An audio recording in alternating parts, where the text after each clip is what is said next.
The SWOSU Collegiate Officer Program conducted a building clearing training on Monday, March 8th in the Hilltop Theater.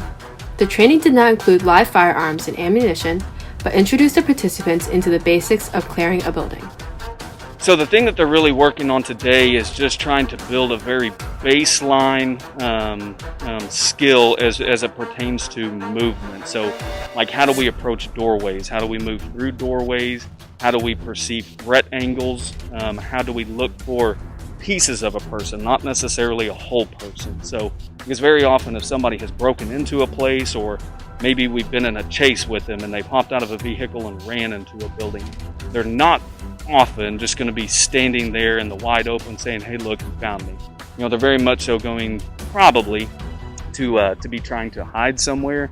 And so, you know, how do we teach them to look for places where people might hide, and how do we teach them and get them to understand, you know, to look for pieces of people, not whole people. So learning to move maybe alone, but not so much alone, but with one other person, because it's very realistic to what they would experience in especially Western Oklahoma and a more rural type of law enforcement. You know, a lot of agencies, especially in this part of the world, they don't have enough people on a shift to be able to provide 3, 4, 5, or 6 people at one time to be able to go work through clearing a building. It's very often going to be 2 people.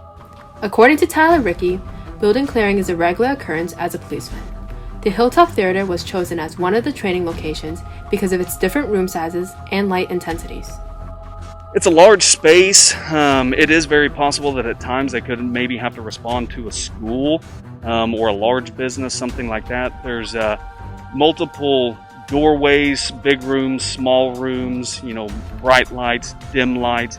It's just a good wide open space for them to be able to work on this type of training.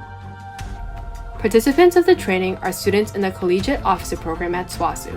The program makes students able to take the state certification test in order to become a police officer. So the Collegiate Officer Program that we have here it's not a certification program. What it does is it gets you the ability, if you successfully complete the program, to be able to take the state certification test to become a peace officer in Oklahoma. So the way that we have it built is, hopefully you're in your last year of school, so you've gone through 2-3 years, you've completed all your GE courses, all your major required courses. You apply for our program. There's a PT test. If you successfully pass the PT test, you go to an interview board. You are scored on that interview board. We ask officers from this area, from different agencies and levels of government, so being like municipal, county, state, places that we frequently send students to go work. We ask them to interview our potential candidates. They score them, and then we take kind of a combination of our impression, you know, how are you as a student, you know, how are you as a community member of Southwestern and the Weatherford community, you know, what do we know of you, and what is our impression of you, and our thought on, are you a good fit for law enforcement? Because not everybody is. And so we take that in comparison with your interview score, and then if you get in your last year of school, you work through all the coursework that you would at a police academy at Ada, complete, but you do it here at Southwestern for college credit.